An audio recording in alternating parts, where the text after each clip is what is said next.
পরেই 2-3 দিন আমরা খুব জ্বরে অসুস্থ হয়ে যাই, বেরোতে পারিনি, বাড়িতে কোনো বাজার হাট নেই। আজকে ওই জন্য একটুখানি বেরোচ্ছি দুজনে মিলে। আমি শিফটেও যেতে পারছি না, আগের দিন শিফটে যেতে পারিনি, এতটাই জ্বর ছিল।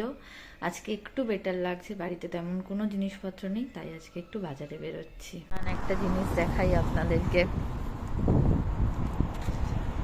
আমাদের বাড়ির এখানে যে রেলিংটা ছিল সেটা উড়ে চলে গেছে। এখানে যে রেলিংটা ছিল, এইরকম রেলিং, সেটা ঝড়ে উড়ে চলে গেছে।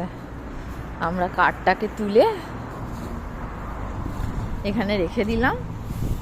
বাড়ি এসে দেখি ল্যান্ডলর্ডকে ফোন করতে হবে, ফোন করে জানাতে হবে এরকম হয়েছে।